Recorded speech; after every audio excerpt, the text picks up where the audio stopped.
Dear student, chemistry की online class में आपका स्वागत है। आज अपन अधिशोषण की ऊष्मागतिकीय संभाव्यता के बारे में चर्चा करेंगे।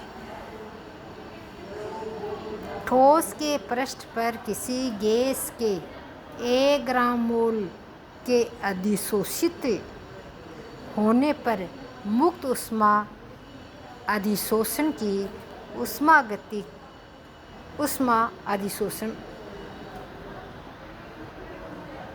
या मोलर अधिशोषण ऊष्मा कहलाती है। मोलर अधिशोषण ऊष्मा कहलाते हैं। यानी ठोस के पृष्ठ पर किसी गैस के 1 ग्राम मोल के अधिशोषित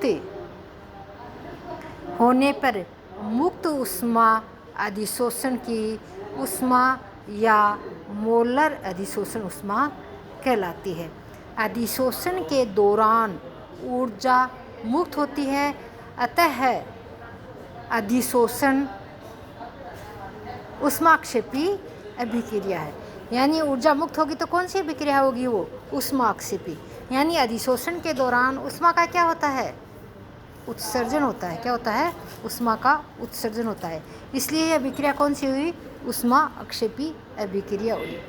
डेल्टा एच का मान हमेशा ऋणात्मक होता है, क्योंकि यह कौन सी अभिक्रिया? ऊष्मा अक्षेपी। क्योंकि अधिशोषण के दौरान क्या होगी? ऊष्मा का उत्सर्जन होगा। अधिशोषण के दौरान गैस अधिशोषित होती है, अतः अणुओं का संचलन कम हो जाता है एवं गैस की एनोट्रोपी डेल्टा एस का मान कम हो जाएगा, अर्थात डेल्टा एस का मान ऋणात्मक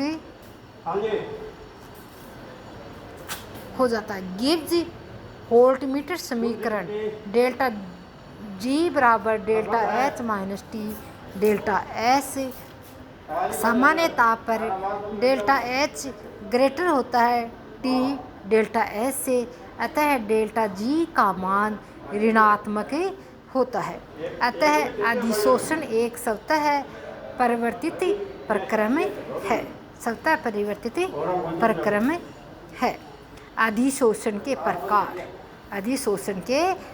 प्रकार। ठोस पर अधिशोषण 2 प्रकार से होता है। भौतिक अधिशोषण, जब अधिशोषण पदार्थ अधिशोषक भौतिक बलों जैसे वांडरवाल बंधों के द्वारा बंधे होते हैं, तो ऐसे भौतिक अधिशोषण कहलाते हैं। यानी जब अधिशोषण पदार्थ अधिशोषक की सतह पर भौतिक वांडरवाल बलों के द्वारा बंधे हुए होते हैं, तो ऐसे भौतिक अधिशोषण या वांडरवाल अधिशोषण कहलाते हैं। वांडरवाल बल दुर्बल बल होते हैं और ताप बढ़ाने या दाब घटाने पर टूट जाते हैं।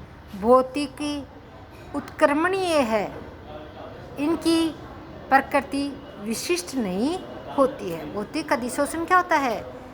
ऐसे अधिशोषण जिसमें अधिशोषण की प्रक्रिया वांडरवाल बंधों के जो पृष्ठ की सतह पर जो अधिशोषण होता है वो वांडरवाल बंधों द्वारा बंधित होता है। और ये क्या होता है? ये स्वतः परिवर्तित प्रक्रिया है। और क्योंकि वांडरवाल बल क्या होते हैं? दुर्बल होते हैं, तो ऐसे बल ताप बढ़ाने या दाब घटाने पर टूट जाते हैं, तो भौतिक अधिशोषण उत्क्रमणीय है और इनकी प्रकृति विशिष्ट नहीं होती है। दूसरे प्रकार के अधिशोषण होंगे, वो होंगे रासायनिक अधिशोषण या लिंग्यूमर अधिशोषण। जब अधिशोषण अणु व अधिशोष्य अणु के मध्य रासायनिक बंध होता है, तो ऐसे अधिशोषण रासायनिक अधिशोषण कहलाते हैं। इनमें रासायनिक बंध के कारण अधिशोषण की सतह पर एक यौगिक बंध बन जाता है, जिसे पृष्ठ यौगिक कहते हैं। क्या कहते हैं?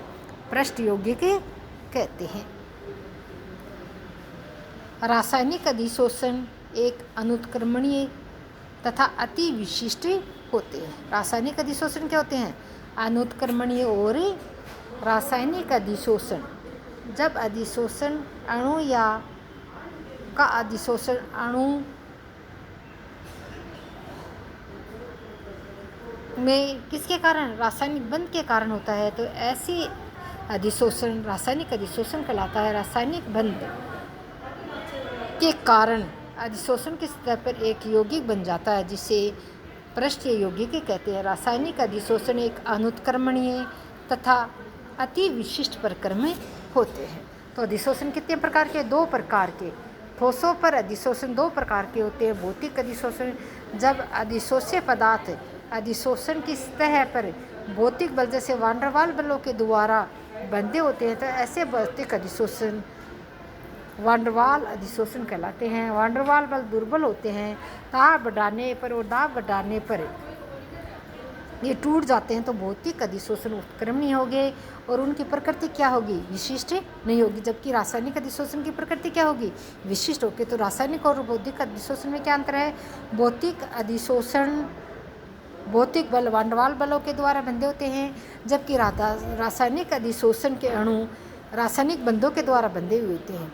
भौतिक अधिशोषण में जो वान डेर वाल बल होते हैं वो दुर्बल होते हैं, वो ताप बढ़ाने और दाब घटाने पर टूट जाते हैं, इसलिए वो क्या होंगे? उत्क्रमणीय होंगे और उनकी प्रकृति विशिष्ट नहीं होगी। जबकि रासायनिक बंध अधिक प्रबल होते हैं और ये क्या होंगे? अनुत्क्रमणीय होंगे तथा ये क्या होंगे? अति विशिष्ट होंगे। ये डिफरेंस है रासायनिक और भौतिक अधिशोषण में। किसमें? रासायनिक और भौतिक अधिशोषण में। भौतिक अधिशोषण ये वान डेर वाल बलों के कारण संपन्न होते हैं, इनकी प्रकृति विशिष्ट नहीं होती है। ये रासायनिक बंधों द्वारा बंधे होते हैं, इनकी प्रकृति विशिष्ट होती है। ये उत्क्रमणीय प्रकृति का होता है। भौतिक अधिशोषण कौन सा होगा? उत्क्रमणीय।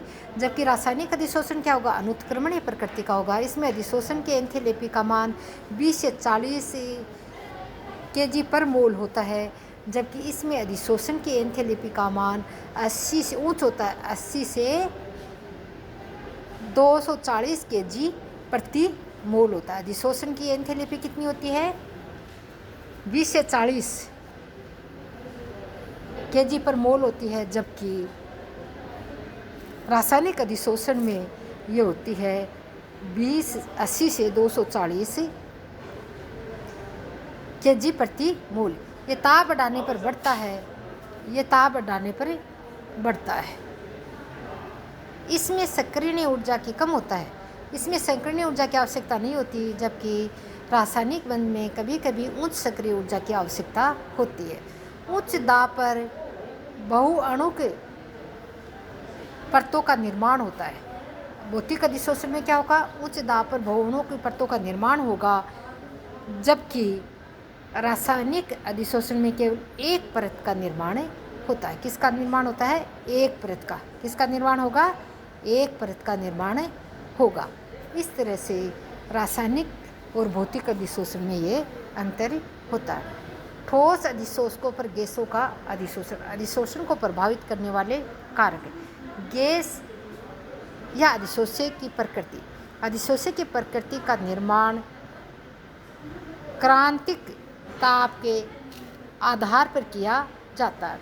वह न्यूनतम ताप जिससे अधिक ताप पर गैस को द्रवित नहीं किया जा सकता, वह न्यूनतम ताप जिससे अधिक ताप पर गैस को द्रवित नहीं किया जा सकता, चाहे दाब कितना ही अधिक क्यों न हो, उसे क्या कहेंगे? क्रांतिक ताप। यानी वह न्यूनतम ताप जिससे अधिक ताप पर गैस को द्रवित नहीं किया जा सकता, चाहे कितना ही दाब क्यों न हो, वो क्या कहलाता है? क्रांतिक ताप कहलाता है। जो गैस आसानी से द्रवित हो जाती है वह अधिशोषक के पृष्ठ पर आसानी से अधिशोषित हो जाती है। वह गैस जो आसानी से द्रवित हो जाएगी वो अधिशोषक के पृष्ठ पर क्या हो जाएगी? आसानी से अधिशोषित हो जाती है, आसानी से अधिशोषित